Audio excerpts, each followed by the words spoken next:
277 million views in just 48 hours. Which is, I mean, just an absolutely staggering number to wrap your head around. Right. It's massive. That is the biggest trailer debut in HBO's entire, decades-long history. Yeah, beating out some absolute giants. Exactly. Not Game of Thrones, not The Last of Us, not Succession. But the wild part is what those views are actually for. Yes. And that brings us to the massive paradox we have to wrestle with today on the deep dive. Welcome in, by the way. We are so glad you were here with us. We really are. There's a lot to unpack. Because, those record-shattering views aren't for a new story. Yeah. They are for some daring new IP. No, not at all. They are for a story that most of the audience, frankly, just saw wrap up in theaters barely 15 years ago. It really does. Today, we are completely unpacking the internet-breaking trailer for the new Harry Potter television reboot. It is the ultimate test case for the modern entertainment right now. Yeah. And we're going to try and figure out if an astronomical, just unprecedented television budget is actually enough to overwrite our collective childhood memory. We're basically watching a cultural monolith attempt to clone itself in real time, which is fascinating. It's so fascinating. And the mission today goes far beyond just looking at a piece of marketing. But we're using this to diagnose a much larger condition in Hollywood. Exactly. Because the original franchise is still pulling in billions globally. The theme parks are packed. The video games are breaking sales records. It's not a dead property by any stretch. Not at all. And yet, HBO is pouring a truly staggering amount of money into retelling the exact same story from page one. Why? That is the big question. And if we look closely at the incredibly divisive reaction this trailer sparked online, you have to ask, are they already fundamentally misunderstanding the magic of the property? Right. And my goal here is to help us peel back the layers of that typical internet fandom outrage. Because there's always outrage. Right. Always. But we want to analyze what this specific trailer reveals about modern Hollywood casting philosophies, the structural dangers of adapting literature for prestige TV, and just the industry's absolute dependence on recognized IP. Total dependence. Yeah. So to do that, we are using an incredibly detailed, just surgical breakdown from a viral video essay by YouTube creator Marina McBain. It's a brilliant breakdown. She essentially puts the trailer under a microscope. She really does. She goes second by second, analyzing the color grading, the styling, the pacing. So let's just jump right in. Let's do it. Where are we starting? We have to start with the very first thing that hits you when you press play. Vibe. Ah, yes. The aesthetic shift. Yeah, the visual language. If you've seen the trailer, you probably noticed a really jarring lack of color. It is impossible to miss. Right. The original 2001 film, the one directed by Chris Columbus, it had this undeniable warmth to it. It was very golden. Soft. Exactly. It was bathed in this soft golden lighting. It literally looked like an inviting, magical place. It told the audience, especially kids, that this world has wonder in it. Yes, but this new trailer, it is completely drained of color. It is drenched in this dark, muted gray-blue filter. It's incredibly bleak. It looks less like a magical boarding school and more like, I don't know, a cold case BBC crime drama? That is exactly what it... And the source video points out why this matters so much. The visual language dictates your emotional baseline before anyone even... Right. It sets the mood. Exactly. That golden warmth of the early films was a highly intentional choice. It was a visual embrace. A visual embrace. I love that. Yeah, it signaled that despite the dangers, the world was cozy. When you apply a harsh, desaturated palette, you're rewiring that experience. You're signaling the environment is hostile. It's almost comical when you look at a side-by-side comparison. The video shows these scenes in the new trailer that are supposedly taking place in broad daylight. In a magical shopping alley, no less. Right. And they are so incredibly murky that you literally have to turn your screen brightness all the way up just to make out the faces of the extras. It's so dark. It feels like they are putting this story through a clinical x-ray machine. Like Hollywood wants to strip away the warm flesh of a story and just show you the gray bones. Because they assume seeing the bones makes it more prestige or more adult. Exactly. Why do filmmakers think making a children's story look gray makes it serious? It's a massive industry hangover from the success of Game of Thrones. Studio executives equate visual darkness, both literal lighting and thematic grimness, with maturity. So dark equals grown up. Basically, yeah. There is this deep institutional fear of looking silly, childish, or ironically, too magical. But isn't that fighting the very DNA of the story? I mean, this is about an 11-year-old boy finding flying brooms and jelly beans that taste like earwax. Right. It's inherently whimsical. If you force that into the box of a grounded HBO drama, you aren't making it mature. You're just making it miserable. It creates massive cognitive dissonance. Yeah, you're watching wands shoot sparks, but the lighting makes it look like a police interrogation in a basement. Exactly. Magic is supposed to defy mundane reality. When you visually suppress that by wrapping it in gray reality, you neutralize the wonder. Totally. And the video points out this isn't just a Harry Potter problem. This color training is a pervasive trend right now. Oh, everywhere. Look at the recent Wicked movie, Adam. Yes, the video brings that up. Wicked is inherently about striking, obnoxious bubblegum pink clashing with vibrant emerald green. It's meant to be visually loud. But the final product had this strange grayish haze layered over it, just completely tamping down the colors. Same with the Devil Wears Prada sequel. Oh, right.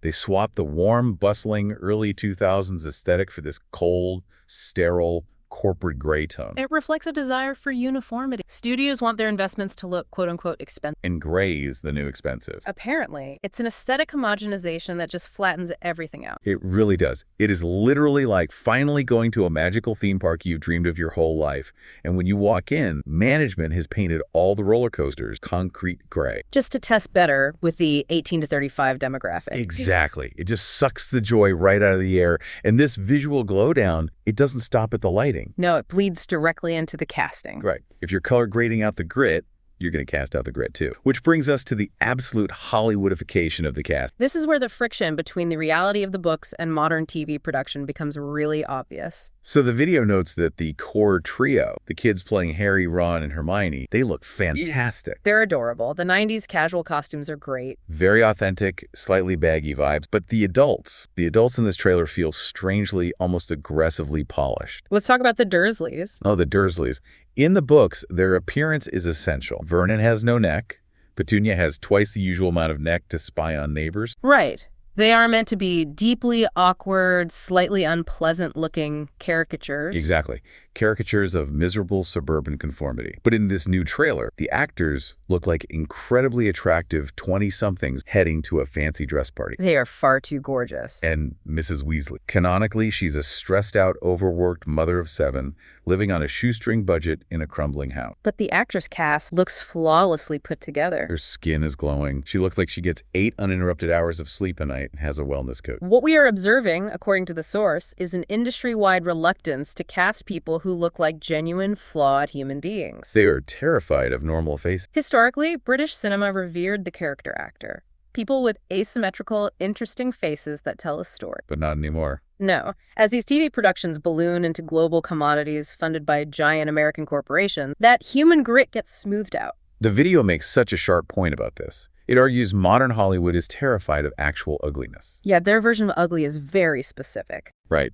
They'll take a conventionally stunning actor, downgrade them maybe 5%, give them a frumpy sweater, mess up their hair a tiny bit, and call them ugly. But behind the wire-rimmed glasses, you're still staring at poreless skin and perfect bone structure. Exactly. And, a listener might push back here and say, but isn't it just television? Hollywood is Hollywood. We want attractive people. Sure, for a glossy soap opera or a superhero film. Right. But for this. For this specific story, the physical averageness of the mundane world is the crucial counterweight to the magic. It's the contrast. Exactly. When you cast a woman radiating serene beauty as a struggling mother of 7, you sever the talent. You just see a wealthy actor in a costume. It ruins the immersion completely. And it's not just facial symmetry. It's styling choices that scream modern internet. Let's talk about Draco Malfoy's hair. Oh, we have to. In the original films, Tom Felton had that severe, slicked-back, platinum blonde hair. Which communicated volumes. It screamed old money, pure blood arrogance. It made him look rigid, like someone whose family has wealth so old he never touches his own doorknob. Right. A visual extension of his father trolling. But in the new trailer, the actor is sporting what the video brilliantly dubbed the Gen Z 2020 broccoli special. The broccoli cut? Yes. Flippy, permed on top, tightly faded on the sides. The exact haircut every teenage boy on TikTok has right now. It's a glaring example of cultural bleed. Instead of styling him like an insular, elitist Victorian wizard,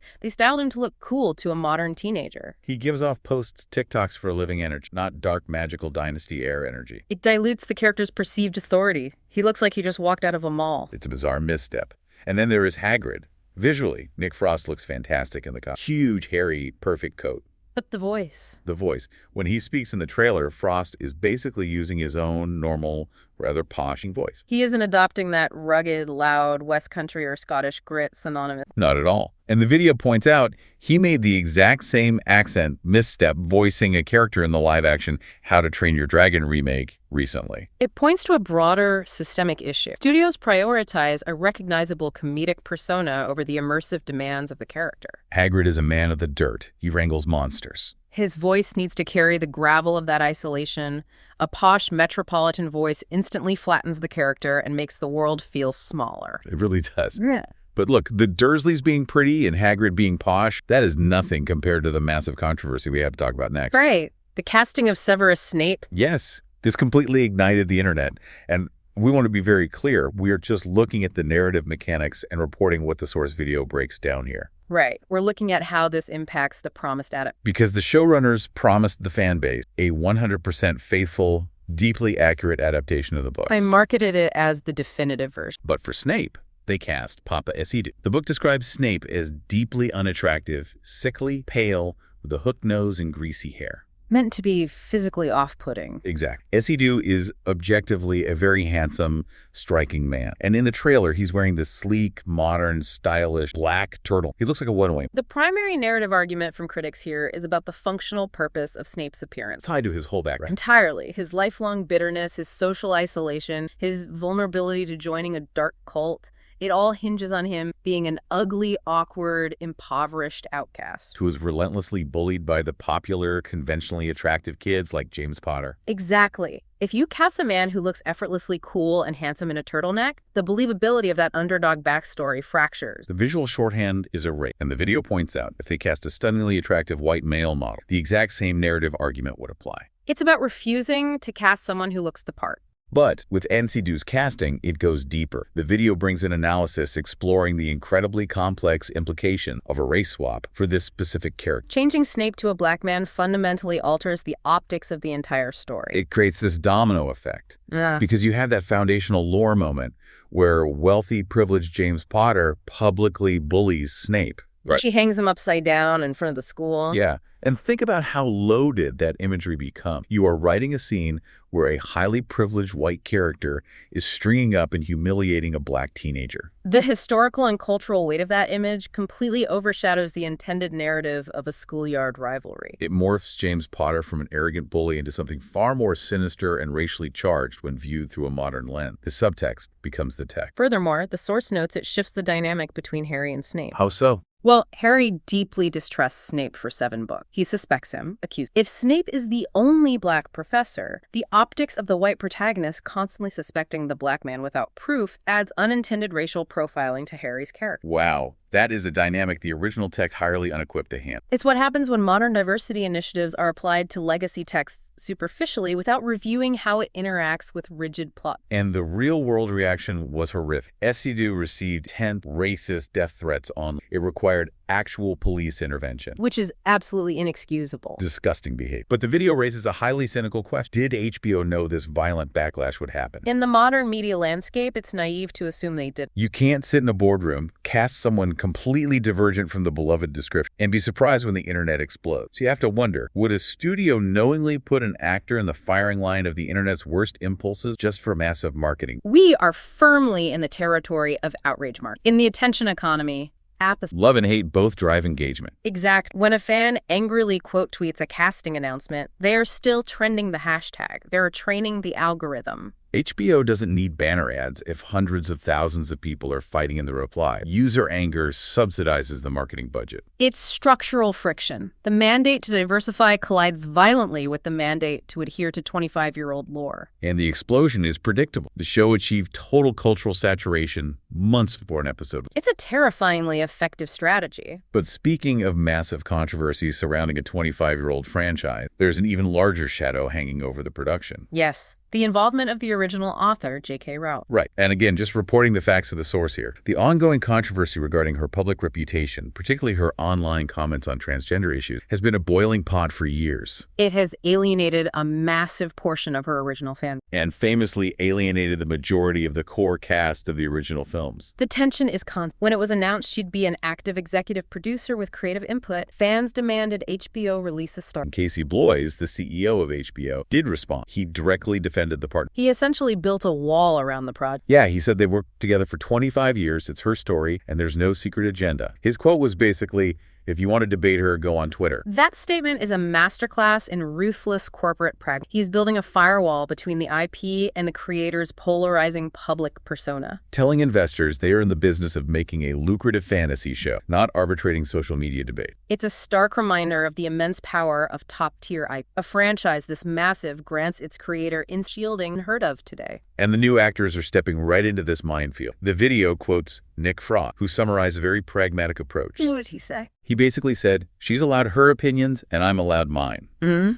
They just don't align, which is a huge contrast to the original cast who grew up with her as a maternal figure. The source bluntly concludes that regardless of online outrage, everyone is in it for the money. It really feels like a massive corporate family reunion. Oh, that's a great analogy. Half the table refuses to speak to the host, glaring over the centerpieces, but nobody wants to leave because the catering is just too good. The gravitational pull of the franchise is too strong. It traps the creatives who want the paycheck and the audience who wants to engage, even if just to criticize. The audience is constantly asked to separate the art from the artist. Yeah. But how do you do that when the artist is actively getting a massive paycheck as an executive producer? It places the consumer in a constant state of moral. Absolutely. So with all this external drama, the grave filters, the casting, the political controversies, the show still has to actually work as television. Yeah, they still have to shoot it. And this is where things get structurally fast, because the breakdown points out that the format they chose might be their biggest mistake. The pacing in the media. Yes.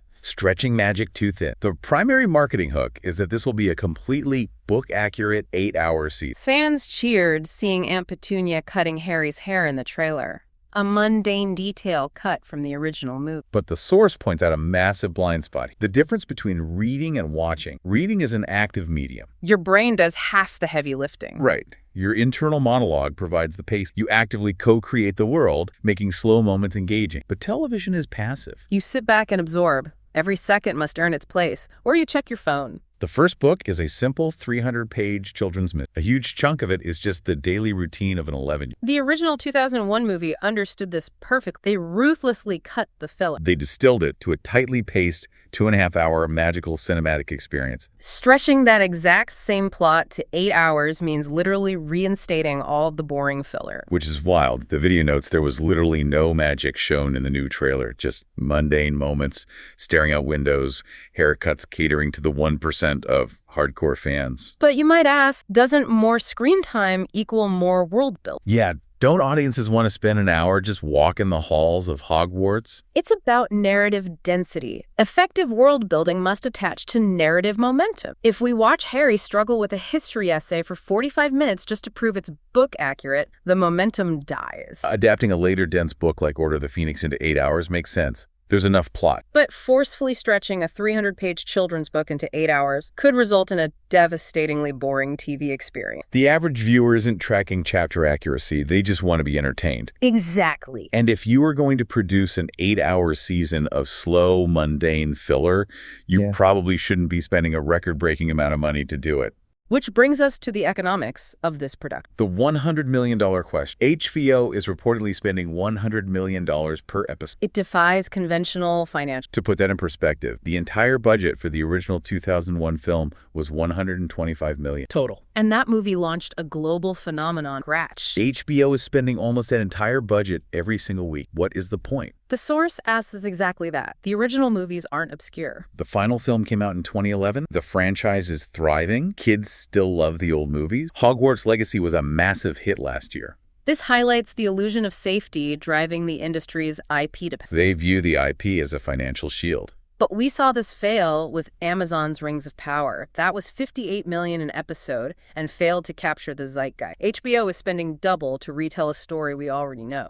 Think of the opportunity cost. $800 million could fund a dozen original fantasy series from new writers. Or even a spin-off. Right. Fans have begged for a Founders drama, a Marauders prequel, international schools. Why retell the same story? Because a spin-off carries a fractional risk. They want the absolute guarantee of the names Harry, Ron, and Hermione. But retelling it carries a much more dangerous risk. They are asking fans to forcibly replace Daniel Radcliffe and Alan Rickman in their living memories. Those actors are cultural avatars. You're asking people to actively overwrite their child. At best, it's an interesting alternative. At worst, it tarnishes a beloved legacy just to serve a corporation's need for quarterly subscriber growth. It's a monumental gamble. It really is. And as we wrap up, it's clear this trailer is a diagnostic tool for the whole industry. From the gray visual filters to the controversial casting, the bizarre pacing decision, the staggering price tag. It reflects an industry paralyzed by fear, seeking refuge in the familiar, but fundamentally misunderstanding what made it beloved in the first place. Perfect summary. So we want to leave you with a final thought to mull over. If Hollywood has reached the point